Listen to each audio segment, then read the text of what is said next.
topics and opinions expressed in the following show are solely those of the host and their guests and not those of W4CY Radio, its employees, or affiliates. We make no recommendations or endorsements for radio show programs, services, or products mentioned on air or on our web. No liability, explicit or implied, shall be extended to W4CY Radio or its employees or affiliates.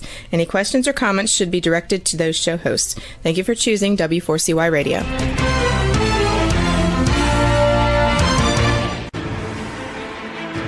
What's working on purpose anyway? Each week, we ponder the answer to this question. People ache for meaning and purpose at work, to contribute their talents passionately and know their lives really matter. They crave being part of an organization that inspires them and helps them grow into realizing their highest potential. Business can be such a force for good in the world, elevating humanity. In our program, we provide guidance and inspiration to help usher in this world we all want, working on purpose. Now, here's your host, Dr. Alise Cortez.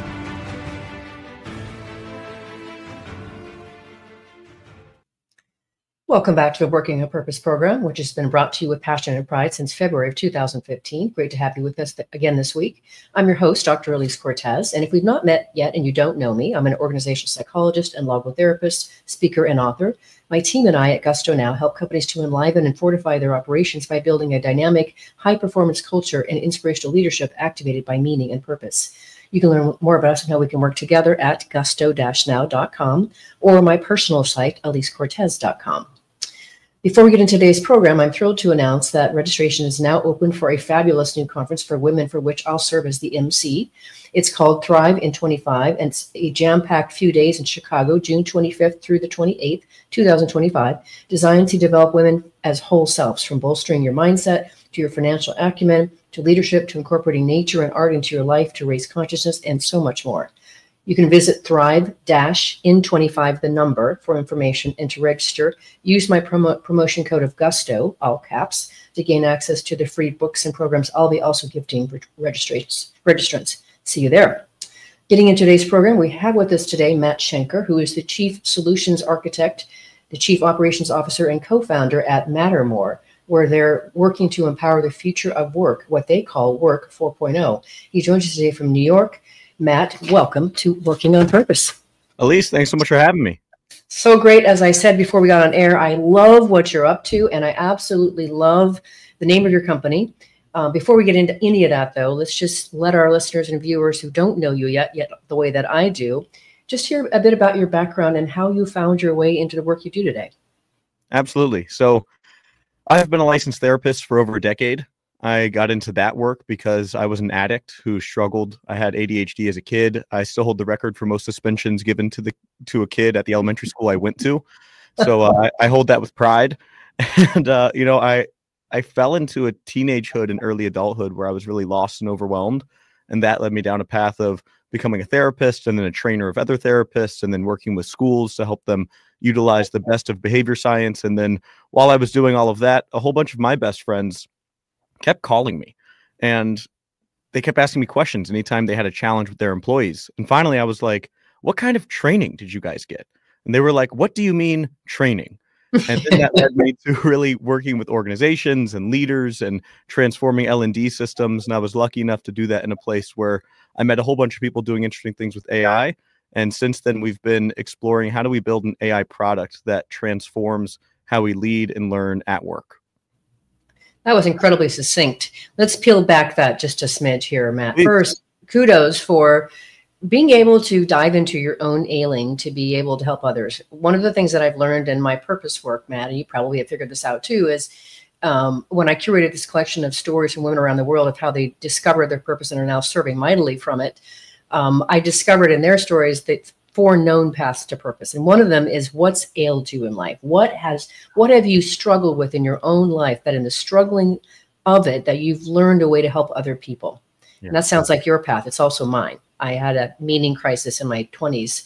That's what led me down the path of really studying meaning and purpose. So I just want to commend you for finding a way to take all of that struggle into not only helping yourself, but creating this whole path to help other people. It's amazing. Yeah, thank you. For a very long time when I was still seeing clients as a therapist, at some point in the first session, we would get into starting to explore what really matters most to you. And one of those key questions is always, when are your greatest heartbreaks and what Yeah. was most missing in them? Because those pains are what really lead us to our passions. And that's certainly been true for me. So beautiful. And then the next thing I wanted to go to drill down deeper on is you found your way specifically into behavioral science. So how did you find that niche, and why is that working so well for you? Yeah, I found that niche sort of just continually chasing an answer to a question, which is, how do we as people work? In undergrad, I studied philosophy, psychology, and education, and then I got a master's in counseling. And while I was in grad school, I found this book by Dr. Stephen Hayes about acceptance commitment therapy, which is mindfulness-based, values-driven, very much aligns with the work and much of the conversation we'll be having today. But at that time, it really hadn't disseminated into the curricula in grad school programs for psychologists, social workers, counselors. So I had to travel all over the world to learn more about it and learn about meditation. And that led me to learning more and more about behavior science. And then when I started to then take that work and apply what I knew into therapy centers where I would work as a therapist or in schools, I would walk into these places and I would see the way people were operating. And I sort of felt the way I would imagine a surgeon would feel if we sent them back in time 200 years ago and they saw people doing surgery without washing their hands. So I was really just chasing this question of how do we work and what sort of research have we gained to answer that question of how are humans wired and why do we live the way that we do? And that led me through philosophy and psychology and education. And then really I stumbled into behavior science and fell in love with all of the answers and questions that really have been explored there through the last few decades. It's always so amazing to me how people find their way, right? And really what they find compelling. Another thing that I'm intrigued with what your focus on is, of course, this idea of well-being. And I feel like I really only started noticing this showing up in the world of work and among leaders during the pandemic. And I don't know if you have a different perspective about that, but I was amazed, for example, when Gallup put out a book on well-being, after all these years of being in strengths. And so I thought, wow, if Gallup's putting something out on well-being, there must be something here. So I would love for you just to comment on when you feel like it showed up as something of import, especially inside organizations and leaders, and why did it show up when it did? Sure. So I think for me, what happened was I started going into these schools and then these therapy centers and then into workplaces, and I could see all the ways that we weren't applying what we knew in the behavior science were practices and processes for empowering performance. And so for me, it started with performance. And that if you look at any elite sports team that is really well funded, meaning professional sports teams and really high performance college teams, what you'll find is most of those coaches are applying the learnings from behavior science from the last few decades. And it just so happens that when you really care about empowering humans to do well, that means that you have to optimize towards well-being. Because especially if you want to be a high performer through a season, 1 week isn't enough. You have to figure out, how do we create sustainable high performance? And if you're a coach, you don't just want one season, you want multiple seasons. Your dream is to create a dynasty so you can leave a legacy behind. And we haven't been applying those principles at work. So what we've found is in the early 2000s, as tech companies really started to surge and become so huge and the internet came online, there became bigger questions as the borders around when and where do we work started to erode. We had to really answer some questions of, how are we supposed to manage people so they can get work done across such great distances within this world where it seems like these borders around information and content that are flowing in are eroding, and people are getting more and more stressed, and we're not really sure why that's happening. But in order for people to perform well here, we need to make sure that they are well, that they are healthy enough to be motivated, to stay focused, to actually continually show up to work. So I think the problems are what led us to exploring well-being in the workplaces. And the best workplaces in the world that have sustainable high performance, they've been able to take what we've learned in the organizational psychology work and across all behavior science to actually apply them into systems. And now other workplaces are just saying, oh, we need to do that too. And if we want people to really be high performing, we have to focus on well-being. I find myself, you and I were talking before we got on air, that we see more and more of the preponderance of the convergence of some really great consultants, thought leaders that are really pushing the envelope on well-being, on meaning, on purpose, on things like that. Even, you know, spiritual intelligence in the workplace, which I have. The last chapter of my latest book, The Great Revitalization, has a whole chapter devoted to that, which really speaks to those higher values like, you know, compassion and passion and purpose and things like that. So for me, this feels like it's just so obvious and natural. And yet, Matt, there is still so much work to do in the world to be able to elevate the idea of well-being and all the things that we're talking about in organizations. So there's so much opportunity to matter and matter more and make a difference. That's right.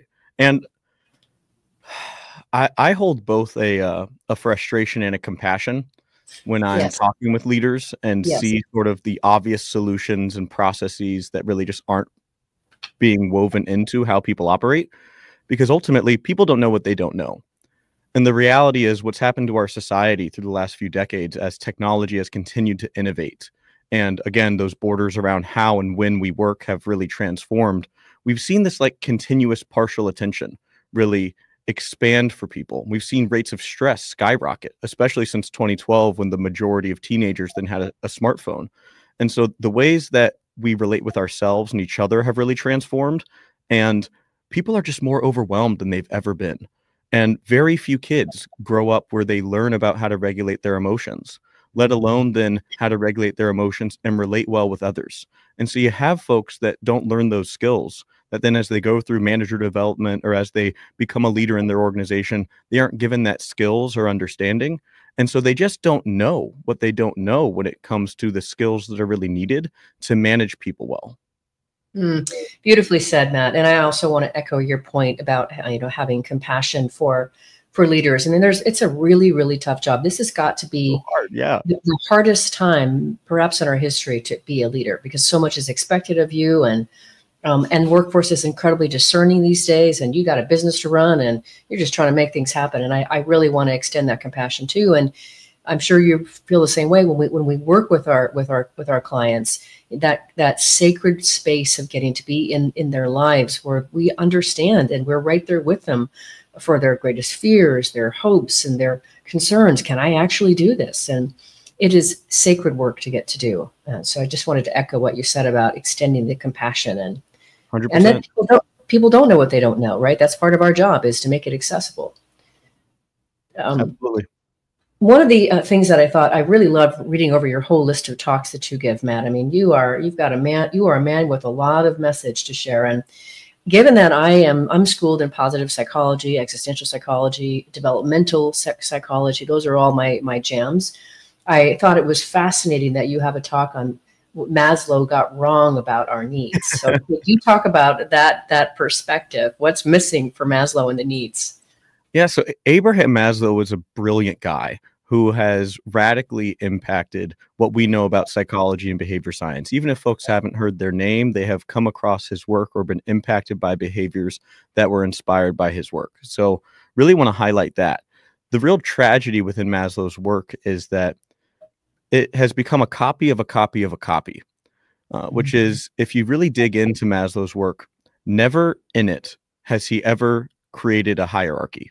That hierarchy that he created was from a few organizational psychologists, actually, and consultants who then wanted to make his work more accessible. And what you have with that triangle that puts food and air and shelter and money before belonging is really a representation of a cultural mythology at work. It was a projection of people taking what they believe to be true and imposing it, and then using some of Maslow's concepts to really decorate it. But there's a really interesting book by Scott Barry Kaufman.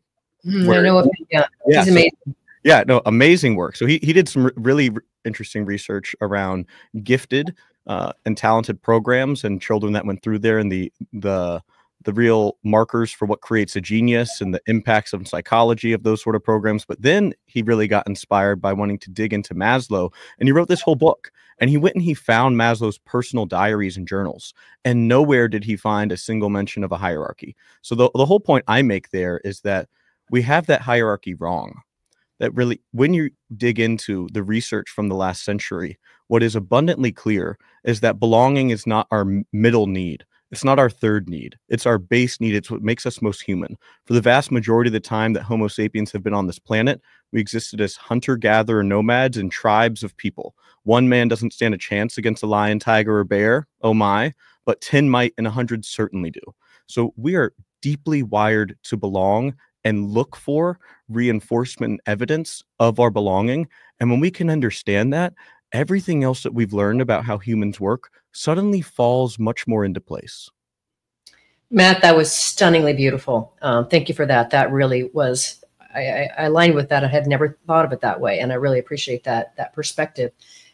Speaking of belonging, that's something also too, along with mattering, that I find to be such a wonderfully emerging concept. And I've had a couple of really amazing people on my podcast talking about belonging, including Jerry Coluna, who if you've not met him before, he is a beautiful soul. Yeah, beautiful soul. So, all right, let's let our listeners and viewers just kind of percolate and chew on what you just shared about the centrality of belonging while we take our first break.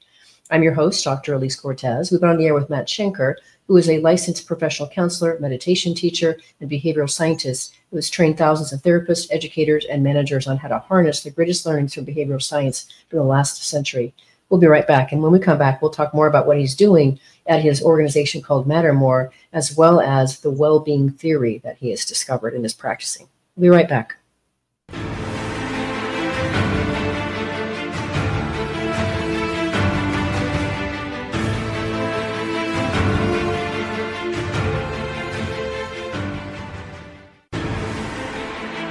Dr. Alise Cortez is a management consultant specializing in meaning and purpose, an inspirational speaker and author. She helps companies visioneer for greater purpose among stakeholders and develop purpose-inspired leadership and meaning-infused cultures that elevate fulfillment, performance, and commitment within the workforce. To learn more or to invite Alise to speak to your organization, please visit her at alisecortez.com. Let's talk about how to get your employees working on purpose.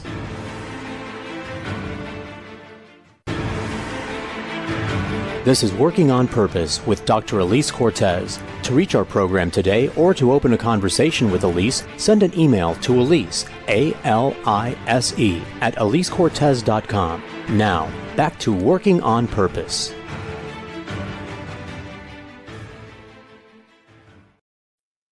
Thanks for staying with us and welcome back to Working on Purpose. I'm your host, Dr. Alise Cortez. As I'm dedicated to helping create a world where people realize their potential at work, are led by inspirational leaders that help them find and contribute their greatness, and we do business that betters the world, I keep researching and writing my own books. So my last one came out in March of 2023.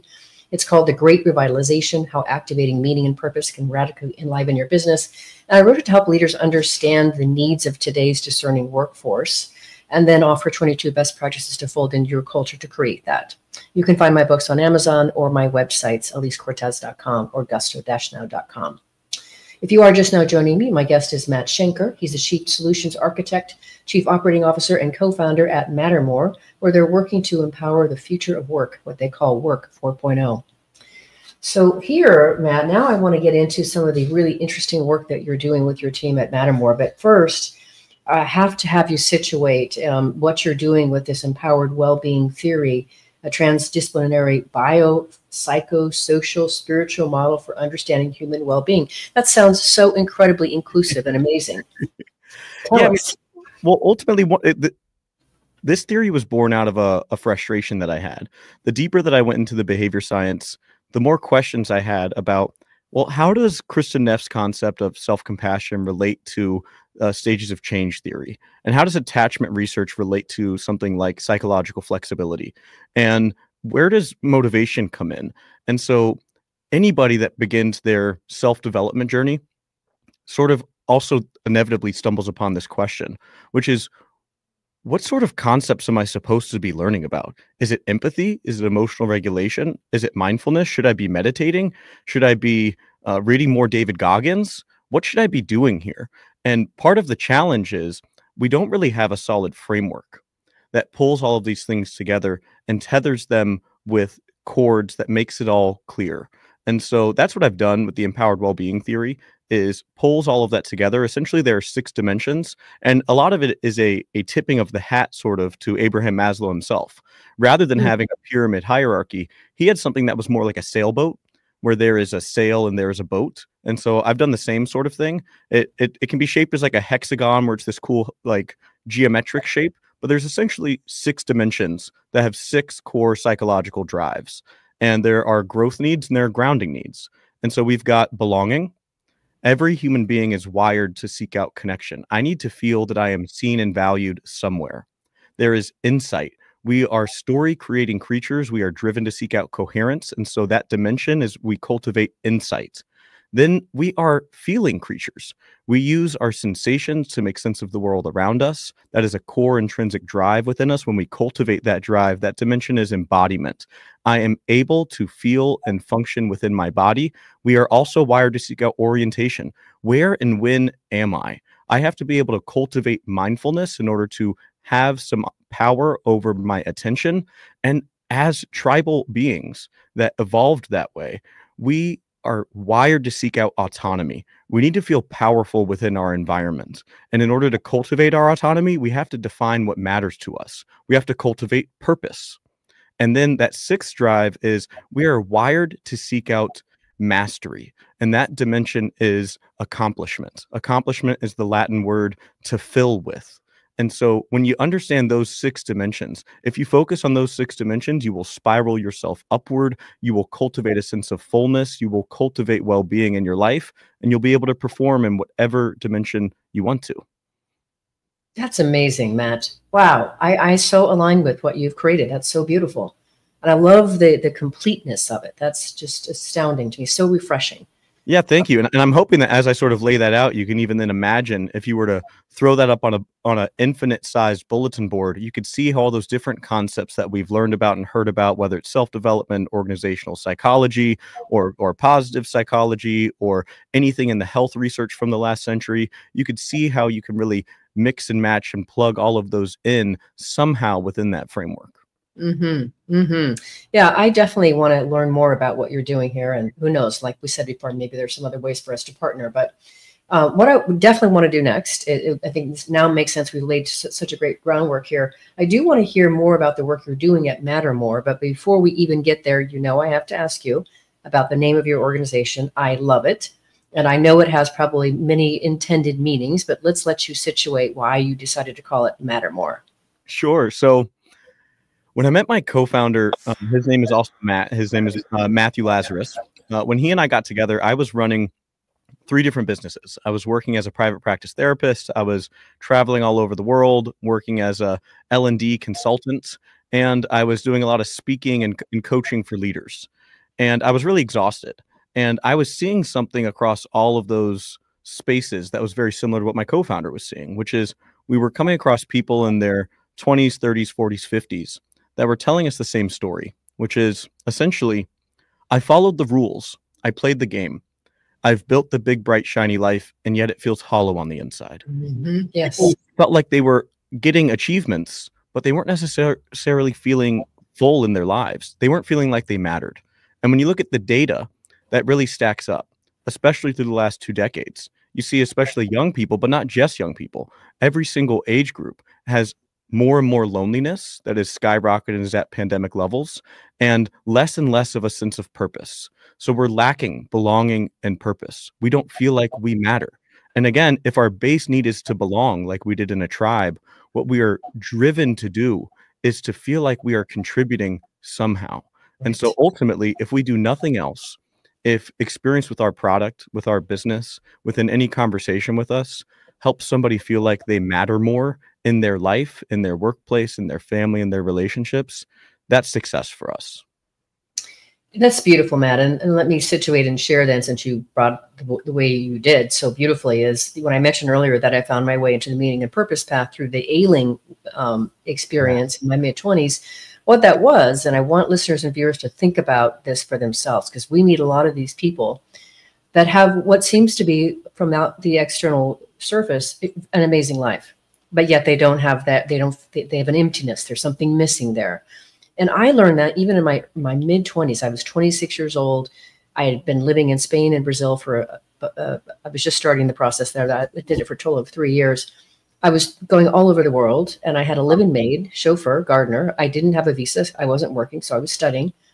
And I was very grateful for all those experiences. But after about a year of being into that, I found myself into a really deep depression. And what I realized back then, and I didn't have the words for, or the access through the education that I later learned, that it was an existential crisis. It was like an early onset midlife crisis. And what I discovered is just what you said, Matt, is that we humans are wired to be of service, to matter. And I was just consuming life. That's all I was doing. I wasn't giving. I wasn't serving. I was just consuming. And that's incredibly empty.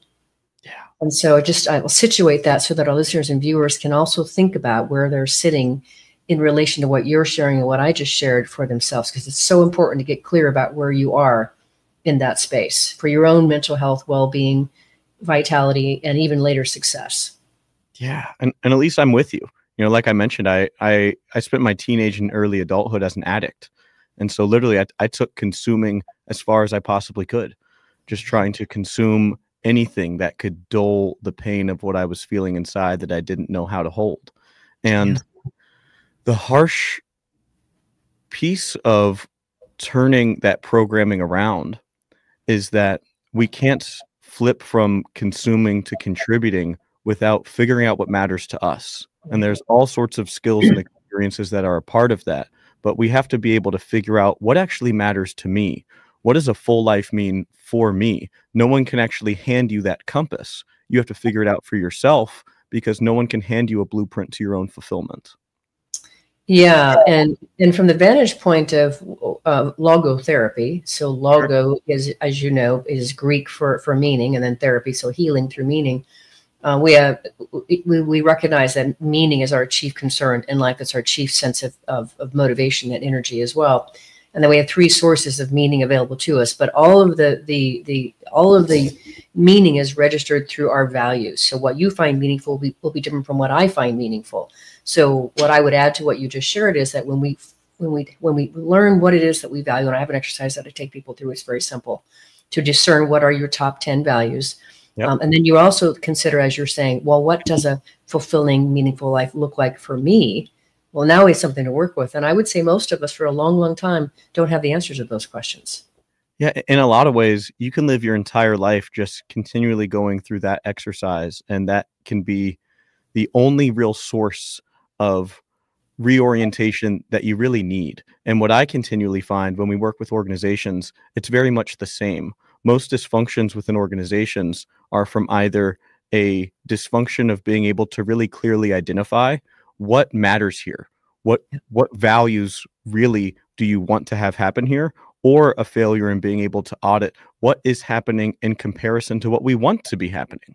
Yes. And so really, if you can get very good at that skill of identifying within yourself by auditing your own experience, by taking your emotions as data, signaling to you what your needs are, and then clarifying your values to understand your personal story for how you get your needs met, then you can actually take that same skill set and you can turn it towards the organizations that you're a part of. And you can ask, what do we need here to accomplish our particular mission? However, we're generating value. And how are we stacking up? What are the behaviors that are happening that we want to continue happening? What are the ones we might want to start happening? And what are the behaviors we want to stop happening because of how they either serve or undermine the values of how we want to be acting here? Mm-hmm. Yes. And simple to say, hard to do. Absolutely right. And one thing that I always like to echo with what you just said is the importance of that unlearning, because we do have to constantly keep learning, which means we have to replace ideas, mindsets, behavior sets that no longer serve us. And I just think that's so important to frame and reiterate as well in what you just shared there. Yeah, and that's really hard to do without having hope at the end of the tunnel. Grief is a really dark tunnel to move through, and any behavioral pattern that we're letting go of, we have because it serves some sort of function. And that means it's going to be kind of hard to let go of. It's been anchored into this identity. We've seen ourselves doing that behavior. And so in order to let go of a behavior, you have to have some sort of hope at the end that pulls you out of that tunnel towards the new behavior. And that's where, again, defining your values and your purpose really become crucial. Mm-hmm. Totally agree with that. So I was all of that we just spoke about was really the answer to why did you call your company Mattermore? That's so right. Now tell us, what are you doing at Mattermore? Yeah. So said really simply, the modern workplace is a data-rich platform. And so much communication happens digitally, whether it's on Slack, on email, or on calls. And that gives us a very unique possibility. We can now harness that data to better answer that question, what is happening here? So that we can better evaluate what do we want to have happen. And so ultimately, what we've started is we've built out an AI manager copilot. So every manager that has one-on-ones over, say, Zoom, they can add a note taker just like any other AI note taker, and it will give them summary and action items, but it will also give them precise feedback based on who they are, what matters to them, what skills they need based on who they are, their role, and their organization. And then they're able to also share that data upward so that everyone throughout an organization can get some visibility on what skills are happening and progressing so that coaching or learning development don't have to be gauzy and ambiguous and unmeasurable. Instead, just like we've had things like TikTok create incredibly personalized entertainment experiences, we can make learning an incredibly personalized experience that meets us within the flow of work. And that's what we're building. Amazing. Absolutely amazing. We'll let our listeners and viewers think about that for a second. Maybe even check out your site, Mattermore.ai, while we take our last break. I'm your host, Dr. Alise Cortez. We're going on the air with Matt Shenker, who is a licensed professional counselor, meditation teacher, and behavioral scientist, and who has trained thousands of therapists, educators, and managers on how to harness the greatest learnings from behavioral science from the last century. We've been getting into some of the work that he and his team are doing at Mattermore. After the break, we're going to also drill a little bit more deeper into the leadership crisis and AI's role in helping to solve it. We'll be right back.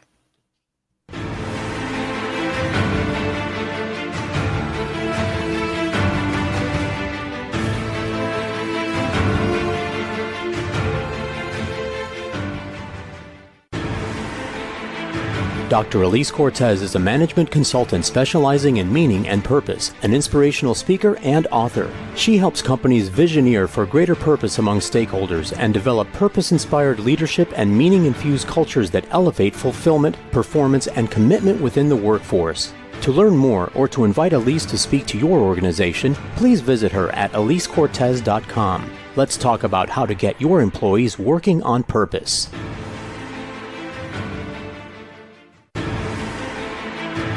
This is Working on Purpose with Dr. Alise Cortez. To reach our program today or to open a conversation with Alise, send an email to Alise, A-L-I-S-E, at alisecortez.com. Now, back to Working on Purpose.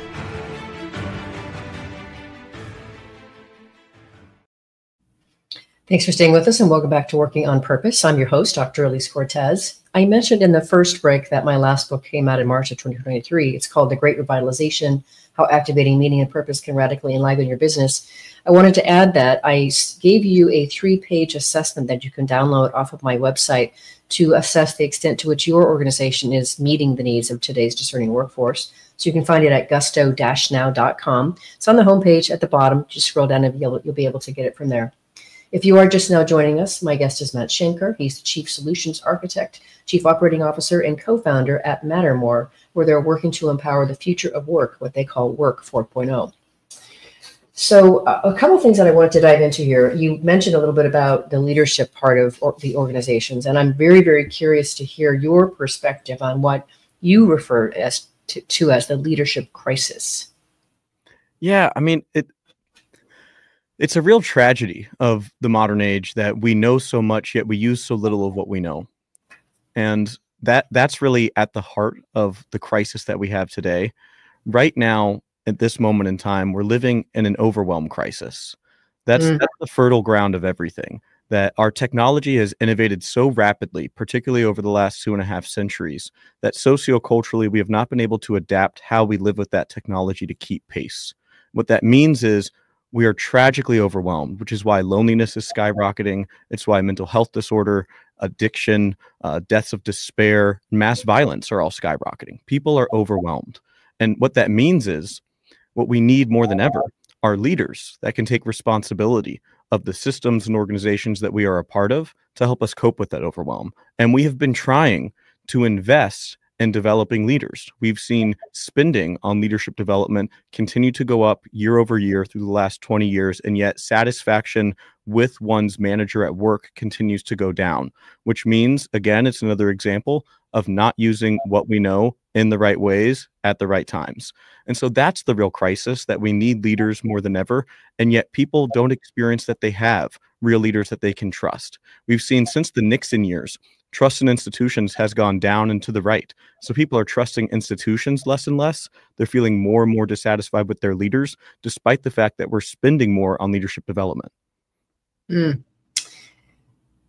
Very crisply delineated. Now, you had already talked to us before we went on the break about how your model, your offering helps managers capture some of the Zoom information and data, et cetera, and to be able to personalize training.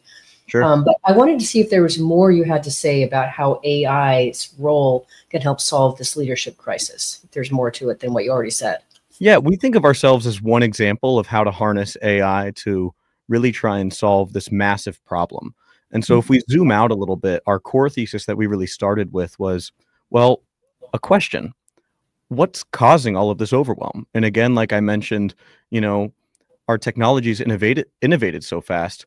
Up until, the 1970s, there was a real limit to how much content you had access to, that you could consume.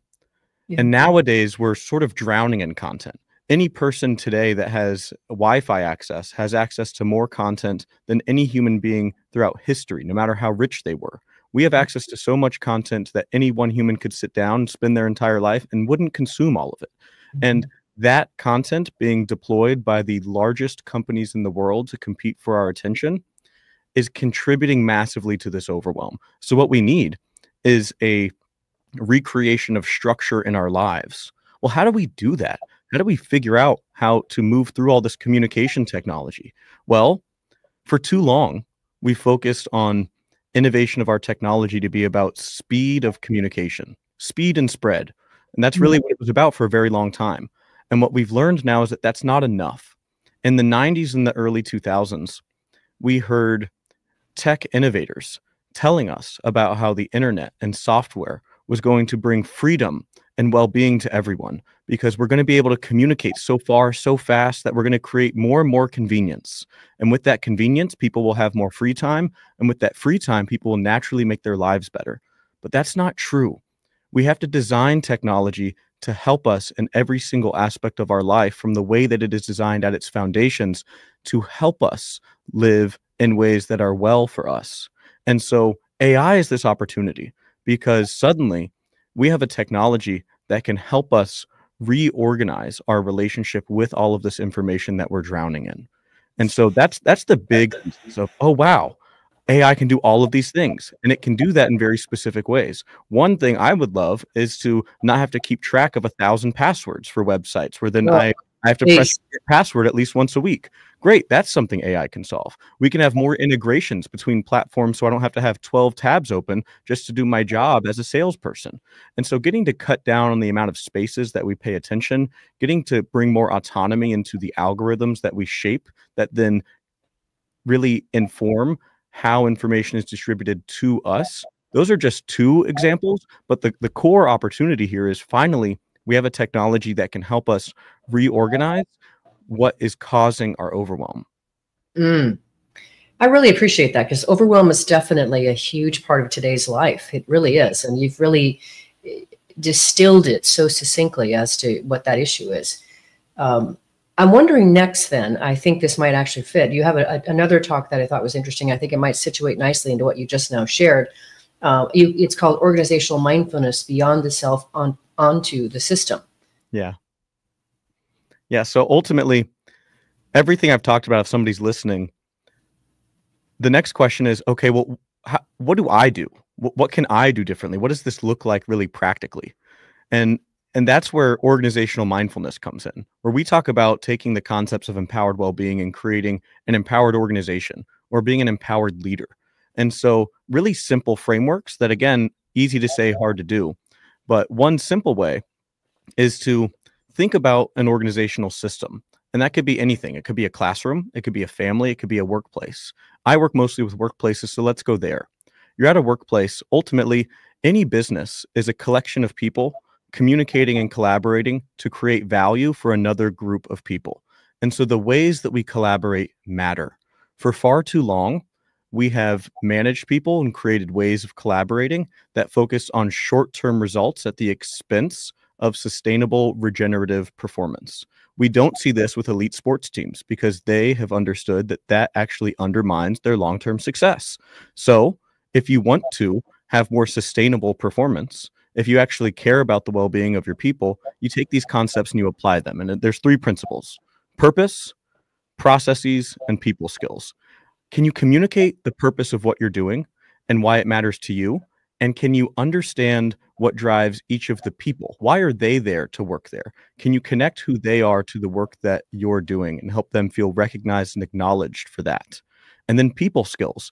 Can you show up with people in ways that build trust through all of your touch points, which helps to expand their window of tolerance of how much stress that they can actually handle so that they can do creative and difficult work. And so information can flow throughout the organization like every healthy organization needs.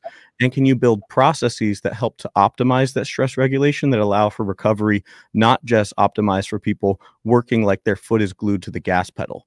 And so you focus on those three pieces, you can build an empowered culture. Again, easy to say, hard to do. Oh, just such good stuff. Such good stuff. Okay, now what I want to get to, and you may have been speaking about this throughout the show, but since I've now introduced this a couple of times in how I've talked about you, situate for us about what is creating Work 4.0. Sure. So Work 1.0 is the majority of human history, agrarian life. Before that, we were nomads. And then suddenly we really developed a whole lot of knowledge about how do we grow things in a particular area. Before we had agriculture, we had to keep moving because if you use up all the resources, now suddenly you can't stay alive. Once agriculture got involved, then you saw whole economies around that, around farming, and then people that were making supplies for the farmers, and then trade really started to explode. And then you have the industrial age, which is Work 2.0. And you have the digital age with the birth of the internet, which is Work 3.0. What's important now is that we're in a time of transition. We have three massive super cycles happening right now with the invention of AI, with the surge of the Internet of Things, the datafication of everything, whether it's a smart watch, a smart mattress, or a Neuralink going into your brain. We have access to more data, and that is surging right now. The innovations we've had in the last few years are ridiculous. And the third is well-being science. What we know about behavior and biology and the science that we've uncovered through the last few years. And those are three converging super cycles amidst a society that is more lonely and overwhelmed than we have ever been. And so we're in this weird time of transition. And so Work 4.0, we call the empowerment age because that's the optimist take. Ultimately, we don't know what Work 4.0 could be. It might end up being something really sad and tragic. We certainly hope not, and we don't believe so because we meet so many people like you and I were just talking that are doing such amazing work, that are trying to take what we know to build better systems. And so what we do is we have conversations with as many people as we can who we think are doing that work, and we're trying to build tools that help to empower organizations and leaders to be part of building the empowered Work 4.0 that we believe is possible. I'm right there with you in those trenches, Matt. This is so great. And I appreciate how you delineated the history. It's so interesting. I've seen that done in other perspectives and other lenses, but I love the idea of the empowered workforce. That's also what I'm out to bring about. Thank you. Thank you. One other thing I'll say on that is, sort of a hot take that I sometimes have is humans have always worked and we will always work. That doesn't have to be a dirty thing. That if you talk to an artist or a musician and they want to share what they've made with you, you know what they say? Hey, check out my work. Work can be something that helps us become more and more of ourselves. It doesn't have to be a place that is cold and gray and cubicled. I completely agree. In fact, when I'm out speaking about this very topic, I position that, I was raised by first farmers and then entrepreneurs, restaurant entrepreneurs. Wow. And what I was raised with, Matt, is, and this is what I'm also out to create in organizations, help them create, is that work was never something that, you had to do. It was a way of living. It was a way of being. It's a way of serving the world. It's how you live your life, really, in many ways. 100%. So finding ways to make that an optimal experience that makes you feel that you matter, that you've contributed something that's important to you, is the game that I'm out to play. And I'm happy to be in the trenches with you doing it as well, my friend. This is just so riveting what you're doing. And I think your approach to adding AI into all this is just so smart and timely and perfect. Maybe two things before we go our separate ways here on this. Please. One is, what would you really like to see, in terms of, you talk about the empowered workplace, the empowered workforce, what does the ideal world look like for you when we've solved what we've had to solve and we do business the way we really want to do it? Yeah, I think of one, building better bridges between how we teach and learn from birth to death, and really making better bridges between schools and workplaces so that we can take everything that we know about how we help people perform and we implement it into how we design all of those systems. And to me, when I get really granular in workplaces, what that looks like is we use the best of our technology to bring out the best in people, not just to push things as fast as we possibly can. And we're not just focused on short-term results, but we actually ask the question of how can we use all of the resources that we have at our disposal to create immense value in whatever our mission is in ways that also help the people here become more of who they want to be. Yeah. And my dream is that we turn every workplace into a place that asks that question and has the tools and the knowledge to be able to explore and answer that question specific to what their business is. Mm-hmm. Totally aligned. And I call those places destination workplaces. So the next thing I want to take you to really quickly is if could you share just maybe one example of a leader or organization that you've worked with and just, with how you've helped steward their journey in, like, say, in a minute or so. Sure. One really powerful example, there was a medical AI company that began using our product, and we did a few trainings with them to really help the managers understand sort of what they were looking at, and then really help build some skills and understanding. But then what was really amazing was the feedback that they were getting. And in particular, this one team, which was their sales team, saw how recognition was distributed for themselves. So these managers got to see that there were some people on their team they were delivering a lot of recognition to and not a whole lot of others. And what we actually did was, by giving them specific examples of how they could be delivering recognition better, more authentically, more timely, and more relevant ways for the players on their team, one, we saw recognition go up by 10. So they were recognizing, delivering that positive reinforcement 10 times more than the quarter before we started working with them. And we saw their results go up by 500% that quarter. And so we see this impact really meaningfully, and that those are real business results we're talking about. And all of those people also reported higher levels of trust with their leader, and that leader reported less stress. And so that's a win in my book. And I'll also highlight that that recognition behavior so far seems to be the one that when we work with employees, that's the one that they consistently call for more. What a beautiful finish, Matt. And that is just extraordinary work. Talk about mattering more. That is wonderful. I want to give you the chance to close the conversation as you like, say in maybe 20 seconds. What would you like to leave our listeners and viewers with? Really, it's a message of hope that right now, no matter how you feel about the world, we have a huge call of opportunity. We need people to step up as leaders, to take responsibility for the relationships that they are a part of, to help empower people to be able to live fuller, to feel more recognized, to have access to more trust, so that we can solve the greatest challenges and crises that face us. And we know everything that we need to. It's a matter of pulling together with people and using what we know works. And there are people out there doing that, and you can be one of those people. Beautiful finish, Matt. I am so grateful to know you and to share your work with viewers across the world. Thank you so much for being on Working on Purpose. Thank you so much for having me, and great to know you too. Thank you. Listeners and viewers, you are going to want to learn more about Matt Shenker and the work he and his team are doing at Mattermore to empower the future of work. So visit their website. It's mattermore.ai. Last week, if you missed the live show, you can always catch it via recorded podcast. We were on air with Dr. Yossi Amram. He's a dedicated distinguished psychologist, an executive coach catering to CEOs, entrepreneurs, and other influential leaders, and a pioneer researcher in the field of spiritual intelligence. We talked about his new book, Spiritually Intelligent Leadership, How to Inspire by Being Inspired, which aligns with much of my message and the work that I do to develop inspirational leaders. Next week, we'll be on the air with Christopher Wong Michelson and Jennifer Tosti Karas talking about their book, Is Your Work Worth It? How to Think About Meaningful Work. See you there. And remember that work is an inspiring and educational way to be able to live your life and be able to realize your potential. And I will see you next week for another nourishing conversation. Let's work on purpose. We hope you've enjoyed this week's program. Be sure to tune into Working on Purpose, featuring your host, Dr. Alise Cortez, each week on W4CY.